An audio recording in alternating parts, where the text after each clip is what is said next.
Bienvenue dans le podcast Dans ton ventre. Si tu as des ballonnements, des troubles du transit, des douleurs au ventre ou d'autres maux digestifs qui t'empêchent de croquer la vie à pleines dents, tu es au bon endroit. Je suis Clémence, naturopathe et passionnée par ce qui se passe dans notre ventre, notre fameux deuxième cerveau, doté de super pouvoirs. Tu les découvriras dans ce podcast. Chaque semaine, je te livrerai mes meilleurs conseils et astuces pour prendre soin de ton ventre. Je te partagerai aussi des retours d'expérience pour t'inspirer et je m'attaquerai à certaines idées reçues en vogue sur les réseaux. Le but, que tu fasses la paix avec ton ventre. Alors, prête pour ce voyage dans ton ventre ? Je te laisse avec l'épisode du jour. Hello, bienvenue dans ce nouvel épisode de mon podcast Dans ton ventre. Aujourd'hui, je voulais te partager une réflexion sur un sujet dont on parle de plus en plus. Et j'ai eu l'idée de cet épisode suite à un post que j'avais vu passer sur les réseaux sociaux. Alors sur Instagram, c'était fin janvier, il me semble. Un post fait par deux naturopathes dont j'admire beaucoup le travail. Et justement, le post en question, c'était « Est-ce que le syndrome de l'intestin irritable, c'est une invention médicale ?» Je trouve que leur point de vue est intéressant, mais je ne suis pas 100% d'accord avec tout ce qu'ils disent dans ce post. Parce que donc ils disent que oui, effectivement, c'est une invention médicale et que... c'est un peu le diagnostic de secours que font les médecins lorsque finalement ils trouvent rien au niveau du système digestif lorsque la personne se plaint de troubles digestifs chroniques. Aujourd'hui, je voulais vous apporter mon point de vue d'ancienne étudiante en médecine et également de naturopathe que je suis actuellement et aussi je me forme à la nutrition fonctionnelle. On va dire c'est un dérivé de la médecine fonctionnelle donc qui est basé sur la biochimie du corps. Et tout n'est pas blanc ou tout noir.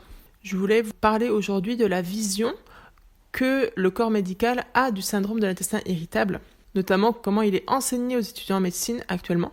Et on va voir si c'est vraiment une arnaque ou pas.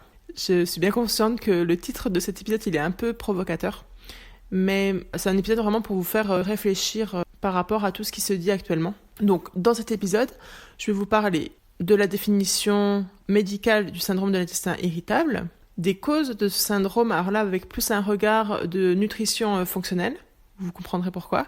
Ensuite, je vous partagerai ce qui se cache le plus souvent derrière un syndrome de l'intestin irritable et dont le corps médical ne parle quasiment pas. Et la question que vous devez vous poser, c'est finalement, est-ce que c'est possible de soulager ces troubles digestifs chroniques et notamment lorsqu'on a un syndrome de l'intestin irritable ? À la fin de l'épisode, je vous partagerai ma réponse et je peux déjà vous dire que oui, c'est possible de soulager ces troubles et je vous partagerai des pistes concrètes à la fin de cet épisode.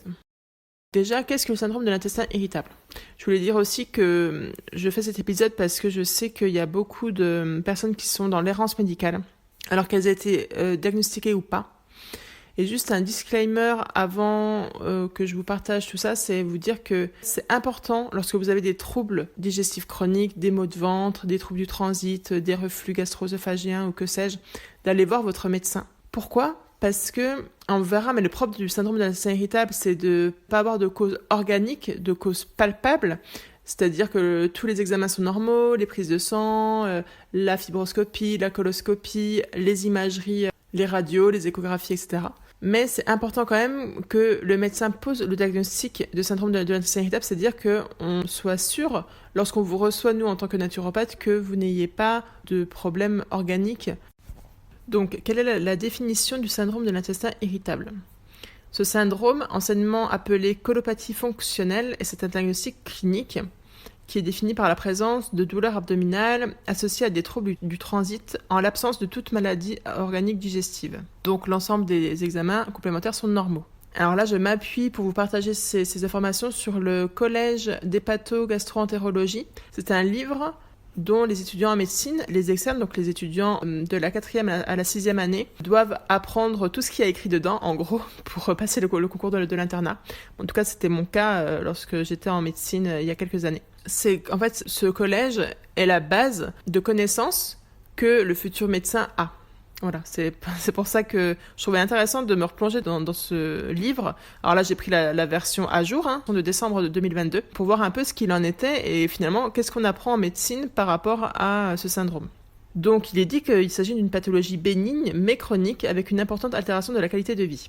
Alors, il y a 4 sous-types du syndrome de l'intestin irritable. Il y a le sous-type avec la diarrhée prédominante, celui avec la constipation prédominante, celui avec l'alternance de diarrhée et de constipation, et le syndrome de l'intestin irritable indéterminé.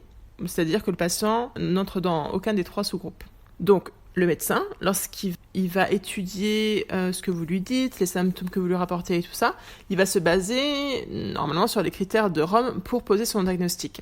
Donc ces critères, ce sont lesquels? Alors, ce sont les suivants. Pour poser le diagnostic de syndrome de l'intestin irritable, il faut avoir la présence d'une douleur abdominale récidivante qui survient au moins 1 jour par semaine dans les 3 derniers mois, avec au moins 2 des critères suivants. Premier critère, une douleur abdominale en relation avec la défécation.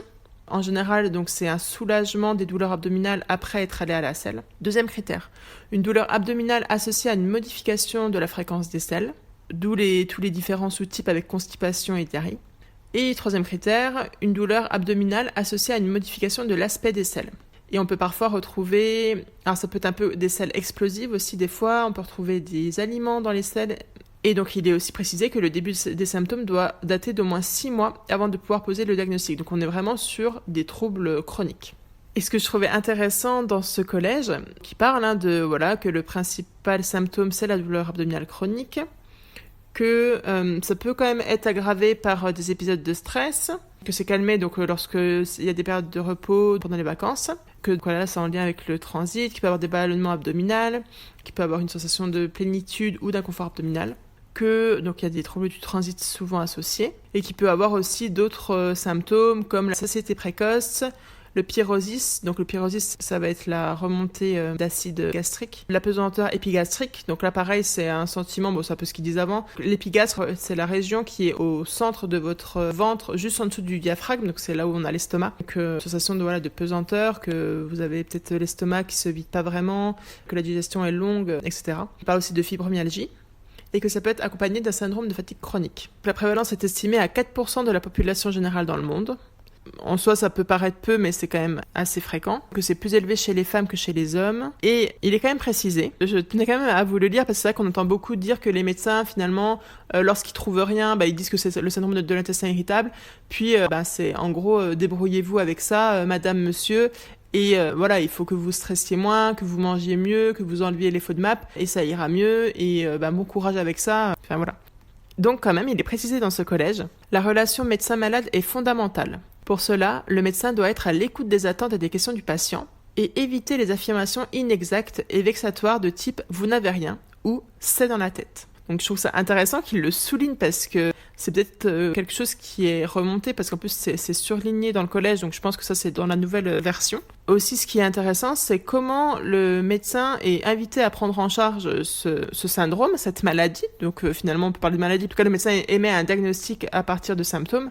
Donc ça va être, alors déjà, là, il est écrit que l'efficacité des traitements est souvent incertaine et ne permet pas une guérison de la maladie. L'objectif est d'améliorer les symptômes afin d'améliorer la qualité de vie. En première intention, on parle des traitements médicamenteux, donc ça va être des antispasmodiques et des régulateurs du transit. En seconde intention, on va parler des traitements comme certains régimes, donc le régime sans FODMAP entre autres, certains probiotiques ou l'hypnose. On parle quand même de l'hypnose, c'est bien. Il parle aussi d'une prise en charge psychologique qui peut être utilisée, voire des antidépresseurs. Mais dans ce cas, il faut bien expliquer aux patients, donc c'est ce qui est écrit dans le collège, qu'on ne cible pas les troubles de l'humeur, mais les symptômes digestifs, notamment la douleur abdominale, grâce à des antidépresseurs. Il y a quand même un petit paragraphe sur la prise en charge nutritionnelle, que notamment conseiller de suivre un régime sans FODMAP et d'envoyer le patient à une diététicienne. Et voilà. Les étudiants en médecine apprennent que c'est un syndrome qui existe, qui est source de souffrance chez le patient, et que finalement la réponse que eux peuvent donner, ça va être des médicaments, et que c'est pas sûr que ça marche, mais on peut quand même essayer, et en gros c'est à peu près tout. Bon, ça c'était la version médicale. Maintenant je voulais juste aller un peu plus loin, parce que là finalement je trouve que dans ce collège, il parle pas de la cause, il parle en fait finalement des symptômes, mais pourquoi est-ce qu'il y a ce syndrome de l'intestin irritable ? Donc là, je vais vous parler plus avec une approche de nutrition fonctionnelle. En fait, il a été mis en évidence que ce syndrome, il est lié à une altération de l'axe intestin-cerveau. Et que finalement, il y aurait différentes causes à ce syndrome. Mais cette physiopathologie, donc en fait la physiopathologie c'est en gros comprendre d'où vient la maladie au niveau cellulaire, au niveau des mécanismes en fait corporels. Donc actuellement il y a différentes anomalies qui ont été mises en évidence. Comme je vous l'ai dit, la perturbation de l'axe cerveau-intestin, et ça va être particulièrement vrai lorsqu'il y a eu des traumatismes qui restent en fait ancrés dans le cerveau. On a une dysmotilité intestinale, c'est-à-dire qu'on a un trouble de la motricité, de la motilité de l'intestin, parce qu'il faut bien voir que les intestins se contractent d'une certaine manière pour faire avancer le bol alimentaire. Ils se contractent aussi entre les moments, c'est le complexe moteur migrant pour nettoyer le tube digestif, d'où l'importance aussi d'avoir des longues périodes, notamment ce complexe moteur migrant est activé la nuit. Ça permet de nettoyer en fait le tube digestif grâce à ces contractions. Donc ça, c'est altéré dans le syndrome de l'intestin irritable. On a aussi une hypersensibilité viscérale. Il y a des personnes des fois d'ailleurs qui disent qu'elles sentent leur intestin, elles ont des douleurs un peu pour rien en fait. Elles ont des douleurs liées à la digestion qu'elles ne devraient pas avoir. Donc ça, c'est dû à une hypersensibilité. Il y a aussi une inflammation de la muqueuse de bas grade, une augmentation de la perméabilité intestinale, un microbiote altéré. Et donc, le syndrome de l'intestin irritable est une affection multifactorielle dont les causes sont différentes pour chaque personne. On ne va pas retrouver toutes ces causes-là chez toutes les personnes. Mais ça explique en partie pourquoi des personnes développent ce trouble. Et d'ailleurs, il est important de souligner qu'environ 25% des personnes qui ont un syndrome de l'intestin irritable l'ont développé après une intoxication alimentaire. Et au-delà de ça, qu'est-ce qui se cache ou plutôt qu'est-ce qui accompagne le plus souvent le syndrome de l'intestin irritable? Et je n'ai trouvé aucune trace de ce dont je vais vous parler tout de suite dans le collège d'hépatogastro-entérologie qui permet aux externes en médecine de préparer leur concours. On estime, alors après c'est pas un pourcentage exact, c'est un peu dur à estimer, mais en tout cas, plus de la moitié des personnes atteintes du syndrome de l'intestin irritable ont aussi un SIBO. Le SIBO, c'est quoi? Alors c'est un acronyme anglais, toujours avec mon superbe accent anglais, donc qui veut dire Small Intestine Bacterial Overgrowth. Donc en gros, c'est la prolifération bactérienne dans l'intestin grêle, c'est-à-dire que notre flore intestinale, elle est très riche au niveau du côlon, ce qui est normal. Le SIBO, c'est en fait lorsqu'on va avoir une prolifération excessive au niveau de l'intestin grêle. Or, le but premier de l'intestin grêle est d'absorber les nutriments. À cet endroit, il y a très peu de bactéries pour ne pas gêner l'absorption de ces nutriments. Et en fait, les bactéries vont être surtout retrouvées au niveau du côlon. C'est là en fait qu'elles jouent leur plus grand rôle en termes de protection de la barrière intestinale, en termes de digestion des nutriments que le corps humain ne peut pas digérer par lui-même, en termes de synthèse des acides gras à courte chaîne, etc. Et voilà, j'étais effarée de voir que le SIBO n'est pas mentionné dans le collège qui prépare les étudiants de médecine à passer le concours de médecine. Donc pour faire un petit point sur le SIBO, c'est pas le thème de l'épisode en soi, mais c'est quand même important, je pense, d'en parler. Le SIBO, alors autant le syndrome de l'intestin irritable, il n'y aura pas de tests cliniques, d'examen d'imagerie ou d'analyse sanguine qui vont pouvoir dire ok, là il y a un syndrome de l'intestin irritable. Comme je l'ai dit, en fait, on dit qu'il y a un syndrome de l'intestin irritable parce que tout est normal. Or le SIBO, il y a des tests qui existent, notamment des tests respiratoires qu'on peut faire soit à la maison, soit à l'hôpital, dans des hôpitaux particuliers. Si ça vous intéresse, je pourrais en parler dans un prochain épisode du SIBO. Mais voilà, en tout cas, on peut le détecter et souvent déjà avec les symptômes, on peut voir s'il y a un SIBO ou pas. Après, il y a d'autres tests quand même qu'on peut faire, alors qui sont plus ou moins intéressants. Il y a le test des intolérances alimentaires, bon ça, à prendre avec des pincettes. Il y a aussi quand même certains examens qu'on peut faire dans le sang ou dans les selles. On va dire qu'en routine, on considère que pour le syndrome de l'intestin irritable, il n'y a pas de test possible. Et pour revenir au syndrome de l'intestin irritable, pourquoi est-ce qu'on a longtemps eu ce préjugé que finalement, il n'y avait pas de cause physiologique et que ça venait de la tête? En fait, c'est pour ça maintenant que c'est précisé dans le collège des étudiants en médecine qu'il ne faut pas vexer la personne en disant que ça vient de sa tête et qu'en gros, on ne peut pas l'aider. Alors, j'ai quand même envie de vous apporter une petite nuance par rapport à ça. Oui, il y a une réalité physiologique, il y a vraiment des choses qui se passent au niveau de l'intestin, comme je l'ai dit précédemment, mais aussi, il y a cette relation qui est à prendre en compte et qui est importante, c'est le lien intestin-cerveau. En fait, l'intestin, lorsqu'il est déséquilibré, il va avoir des conséquences au niveau hormonal, des conséquences sur l'humeur, notamment lorsque la flore microbienne est déséquilibrée. Lorsqu'on a des carences, c'est-à-dire que l'intestin grêle ne remplit plus sa fonction d'avoir une bonne assimilation, donc on va avoir des carences, donc le corps va fonctionner au ralenti, donc ça joue sur la fatigue, ça joue sur l'humeur, etc. Ok, mais je vous invite maintenant à voir ça dans l'autre sens, c'est-à-dire voir l'impact que le cerveau a sur le système digestif. Votre cerveau, son but, c'est de vous maintenir en vie. Mais dans notre monde actuel, beaucoup de personnes sont en mode survie. Et là, ça se complique vraiment pour le système digestif. Je m'explique. À la base de votre cerveau, vous avez deux glandes primordiales pour le fonctionnement de votre corps. L'hypothalamus et l'hypophyse. Ce sont les chefs d'orchestre qui permettent aux hormones dans votre corps d'être sécrétées de manière plus ou moins importante. Ces deux organes-là réagissent beaucoup à votre contexte, à votre environnement et à vos pensées. Si vous êtes dans un environnement qui ne vous convient pas, si vous êtes toujours en stress, ces glandes vont envoyer le signal à votre corps que vous êtes en mode survie, donc il y aura du cortisol de sécrété, de l'adrénaline, et d'autres choses comme les hormones sexuelles vont être moins bien sécrétées et vous serez moins fertile. Donc en gros, lorsque vous êtes en mode survie, ce qui compte à votre corps, c'est que vous ayez de l'énergie pour fuir ou pour combattre. Mais par contre, tout ce qui est reproduction, donc fertilité, tout ce qui est humeur stable, bonne digestion, etc., c'est pas forcément sa priorité. Lorsqu'il y a des gros traumatismes ou lorsqu'on est dans un environnement qui ne nous convient pas ou qu'on a des émotions qui sont compliquées, qu'on n'arrive pas bien à gérer pour X ou Y raison, ça a un impact sur votre tube digestif. Et ça, c'est souvent la clé qui manque dans la compréhension des troubles digestifs. C'est vraiment comment va votre système nerveux. Pourquoi ? Parce que le système nerveux va conditionner l'efficacité, le fonctionnement de votre tube digestif.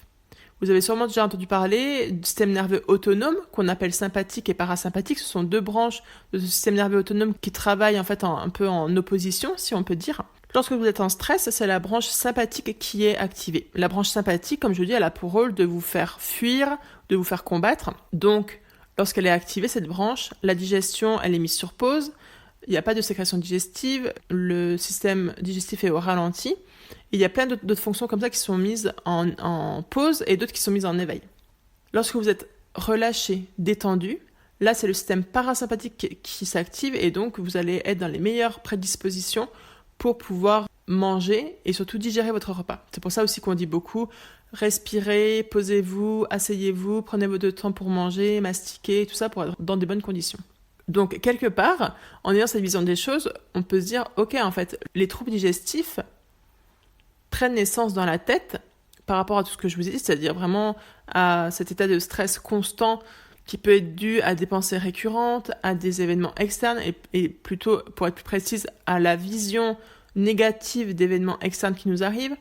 Et le problème du stress chronique, c'est que aussi ça peut être en lien à des pensées qui nous relient au passé, à des pensées qui nous relient au présent, à des pensées qui nous relient au futur. Donc ça, c'est un gros travail de la prise en charge. De travailler sur le stress. C'est hyper important de sortir du mode survie. Et parfois, pour sortir du mode survie, on a besoin d'aller plus loin que de méditer, de respirer ou quoi. Des fois, il faut passer par l'EMDR ou le EFT. Ce sont des techniques de libération émotionnelle qui viennent vraiment libérer le système nerveux de blocage dû à des traumatismes. Donc ça, je vous en reparlerai dans les solutions. Mais pour résumer, le syndrome de l'intestin irritable, c'est quoi ? On peut le résumer en un seul mot, par le mot hyper. Hypersensible. Donc je vous ai dit, voilà, on retrouve souvent une hypersensibilité viscérale et une présence de douleurs qui ne devrait pas être là, des douleurs liées à la digestion, liées à la contraction de la musculature de l'intestin. Hyperactif, je vous ai dit, un trouble de la motricité, donc ça peut être ralenti ou ça peut être avec de la constipation ou ça peut être accéléré avec des diarrhées. Hyperactif aussi avec un système nerveux qui va être sur le mode survie, sur le mode stress. Et la troisième chose, c'est qu'on est devant un intestin qui dysfonctionne, avec donc une inflammation qui peut être là, une dysbiose, c'est-à-dire un déséquilibre de la flore intestinale, un intestin trop perméable, une alimentation qui crée beaucoup d'intolérance. Donc on peut dire que ce sont les trois grandes lignes du syndrome de l'intestin irritable, l'hypersensibilité, l'hyperactivité et le côté dysfonctionnel. Bon, vous allez me dire, c'est bien beau, Clémence, tout ça, ok, on a compris qu'il y avait un dysfonctionnement au niveau physiologique, qu'il y avait une problématique de système nerveux déréglé, mais comment on fait ? Est-ce que c'est possible de soulager le syndrome de l'intestin irritable et quelles sont les solutions concrètes qu'on peut mettre en place ? Avant de vous en parler, je voulais faire un petit rappel qui me paraît hyper important. Lorsque vous avez des troubles digestifs chroniques, c'est primordial, indispensable d'aller voir votre médecin pour avoir un diagnostic. Et aussi, si vous avez du sang dans les selles, si vous avez un amaigrissement rapide ou des douleurs vraiment hyper importantes, pareil, là, il n'y a même pas de question à se poser. Vous allez voir votre médecin ou si c'est trop important, vous allez aux urgences. Mais voilà, on ne reste pas avec des choses comme ça. En priorité, c'est important de voir ce qui se passe dans le corps. Maintenant que ça c'est dit, je vais vous partager ce qu'il est possible de mettre en place en naturopathie. Enfin, je vais aussi vous parler de nutrition fonctionnelle parce que pour moi, ça me paraît hyper important et ça fait partie de ma pratique. Et ça apporte un plus dans ma prise en charge. Pour commencer, je voulais te parler d'une méthode de prise en charge parce qu'il faut bien voir que le tube digestif, on peut pas y aller comme un bourrin entre guillemets et se dire bon allez là je vais prendre plein de compléments alimentaires, je vais changer mon alimentation du tout au tout et je balance tout et c'est bon avec ça ira. Il y a vraiment une stratégie à avoir, alors bien sûr qu'on adapte à la personne, mais il y a un processus, il y a un ordre dans les actions à mettre en place et c'est ce dont je veux te parler maintenant. Dans la nutrition fonctionnelle, il y a une stratégie qu'on appelle les 6 R. C'est le plan d'action que je mets en place dans ma pratique pour aider la personne à soulager ses troubles digestifs. Dans un premier temps, on retire. Je vais te détailler en même temps dans les grandes lignes donc en quoi ça consiste. Retirer, c'est-à-dire qu'on va retirer tout ce qui est gênant au niveau alimentaire, les intolérances, les allergènes, les aliments non adaptés à ta physiologie, et aussi retirer les éventuels parasites, les éventuels pesticides, perturbateurs endocriniens, les substances qui ont un impact négatif sur ton corps. Ensuite, le deuxième R, c'est remplacer. Remplacer, c'est soutenir le tube digestif dans son fonctionnement. C'est-à-dire qu'au début, on peut, par l'alimentation ou par des compléments alimentaires, apporter de l'acide chlorhydrique ou des enzymes, notamment, s'il en manque. Et c'est souvent le cas parce que dans le cas de troubles digestifs chroniques, le système digestif est fatigué. Le système digestif a du mal à fonctionner, donc ça peut être intéressant de venir le suppléer, venir le soutenir pendant quelques temps, pour l'aider à retrouver un meilleur fonctionnement, c'est-à-dire aussi avoir une meilleure absorption des nutriments, donc être plus en forme, avoir une meilleure énergie, et donc après ça fait un cercle vertueux qui fait que le système digestif fonctionne mieux. Le troisième R, c'est réinoculer. Là, ça va être une fois en gros qu'on a enlevé les parasites, qu'on a enlevé tout ce qui gênait le tube digestif, on va pouvoir venir réensemencer des choses bénéfiques pour le corps, donc notamment les probiotiques, les bactéries, et aussi amener des prébiotiques, donc la nourriture pour les bactéries. Le quatrième R, c'est réparer. Là, on est sur la restauration de l'intégrité de la muqueuse gastro-intestinale avec une alimentation non irritante qui permet de réparer les muqueuses, des aliments qui apportent les nutriments essentiels à une muqueuse saine. On peut avoir recours à une complémentation en plus d'une alimentation équilibrée. Le cinquième R, c'est rééquilibrer. Là, on va venir soutenir le processus de restauration de la muqueuse intestinale et du tube digestif dans son ensemble par un mindset positif. Le mindset, on en entend beaucoup parler, c'est l'état d'esprit. Et là, ça va être important dans sa vie. Alors, il y a différentes approches. Ça va être d'incorporer de la détente, de l'amusement, d'avoir une alimentation consciente et de faire des meilleurs choix, de faire des choix en fonction de soi, en fonction de ses besoins, de travailler sur la rééducation du nerf vague. Comme je vous disais, le nerf vague, c'est la partie parasympathique du système nerveux autonome. Et ce nerf vague, c'est lui qui permet une bonne digestion. Lorsqu'il est activé, toutes les conditions sont remplies pour bien digérer. Et lorsqu'on est en stress, ce nerf vague a du mal à s'activer. C'est important de venir, entre guillemets, le rééduquer. Il y a différentes façons de faire ça. Ça va être la cohérence cardiaque, ça va être de faire du yoga, de la méditation, de chanter les fameux sons comme Aum. Il y a différentes façons de le faire. Et comme je le disais avant, faire si besoin une psychothérapie avec de l'EMDR pour libérer les traumas, de la PNL aussi, la programmation neurolinguistique, de la kinésiologie. La réflexologie plantaire est aussi intéressante, donc il y a différentes techniques à voir selon vous aussi, à voir comment vous êtes réceptif et ce qui vous convient le mieux. Le 6e R, c'est réévaluer. C'est important d'avoir un suivi sur le moyen terme lorsqu'on a des troubles digestifs chroniques parce que ça peut mettre un certain temps pour fonctionner de manière normale, entre guillemets, de nouveau. Et par exemple, c'est une problématique de candidose qui peut être liée au syndrome de l'intestin irritable. Ça peut mettre 1 mois, 2 mois, 3 mois selon si c'est une candidose ancienne ou pas. Si vous avez des problèmes d'estomac, ça peut prendre aussi un peu plus de temps. C'est adapté à chacun. Pour résumer, le programme des 6 R, c'est retirer, remplacer, réinoculer, réparer, rééquilibrer et réévaluer, en sachant que les 6 étapes ne sont pas obligatoires pour tout le monde. C'est vraiment adapté à la personne. Mais c'est un programme qui est complet pour pouvoir soutenir le tube digestif et l'aider à retrouver un fonctionnement adéquat. Je voulais aussi souligner le fait que le régime sans FODMAP dont on entend beaucoup parler ces derniers temps n'est pas obligatoire pour se sortir du syndrome de l'intestin irritable. Il est intéressant s'il y a un SIBO, dont je vous ai parlé plus tôt, mais au niveau de l'alimentation, on peut avoir une alimentation à la fois qui fait plaisir et qui est digeste. Ça, c'est un point important à souligner. Il ne faut pas avoir en tête qu'il faut tout supprimer pour pouvoir avoir une meilleure digestion. L'alimentation, c'est un des piliers de la restauration d'un fonctionnement normal de votre tube digestif, mais c'est loin d'être le seul. Au niveau des actions concrètes que tu peux faire dès maintenant pour aider ta digestion, c'est prendre le temps de mastiquer, manger dans le calme, s'asseoir, avoir au moins 20 minutes pour manger, respirer avant de commencer à manger, prendre 2-3 grandes inspirations, manger de saison, manger simplement, avoir dans son assiette un maximum de 7 aliments différents pour ne pas surcharger la digestion, pour ne pas trop la compliquer. Apprendre à gérer son stress, donc là il y a plein de façons différentes et ça va être à toi de trouver ce qui te correspond le mieux. De base en naturopathie, on va dire que c'est bien de faire de la cohérence cardiaque, respirer pendant 5 minutes 3 fois par jour avec une certaine... Alors on dit qu'il faut compter 5 fois en inspirant, 5 fois en expirant. Là, tu peux trouver facilement soit des applications sur le téléphone, soit des vidéos YouTube pour faire ça. La supplémentation en magnésium, elle est quasiment indispensable. C'est important en tout cas d'en faire des cures et de choisir une bonne forme. Donc éviter absolument le magnésium marin, prendre du bisglycinate ou du citrate qui aide aussi en cas de constipation, ou du malate, du glycérophosphate. Et au-delà de ça, il y a aussi un travail à faire sur sa vie, voir s'il y a des choses qui bloquent dans des domaines, par exemple au travail, dans la vie de couple, dans la famille, dans la vie en général. Est-ce qu'il n'y a pas des choses à changer ? Si tu veux aller plus loin et en savoir plus, je te prépare une masterclass sur les 3 erreurs les plus fréquentes qui t'éloignent du bien-être digestif. Dans cette masterclass qui aura lieu le mercredi 3 avril à 20h30, tu as le lien en description de l'épisode pour t'inscrire. Tu peux le retrouver aussi sur mon compte Instagram Manger pour vivre. Je te partagerai 3 solutions pour te soulager rapidement de tes troubles digestifs.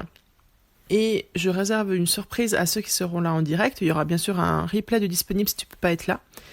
Et à la fin de cette masterclass, je te parlerai de mon accompagnement Bien dans mon ventre, qui ouvre ses portes début avril.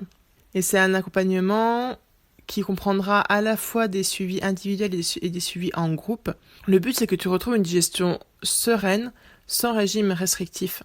Et si tu as des questions d'ici là, n'hésite pas à venir m'en parler sur mon compte Instagram. Je me ferai un plaisir de te répondre. Voilà, c'est la fin de cet épisode. Donc je te rappelle ce qu'on a vu dans cet épisode. On a vu ce qu'est le syndrome de l'intestin irritable, les causes de ce syndrome, un des troubles fréquents qui l'accompagnent, et je t'ai partagé des pistes pour savoir comment le soulager. Si cet épisode t'a plu, n'hésite pas à laisser un commentaire et des étoiles sur ta plateforme d'écoute préférée. Dans le prochain épisode, je te parlerai des probiotiques. Quels probiotiques choisir ? Quand en prendre ? Est-ce que c'est toujours bénéfique ou pas ? On verra ça la prochaine fois. Je te remercie sincèrement pour ton écoute. Et je te dis à bientôt pour de nouvelles aventures dans ton ventre.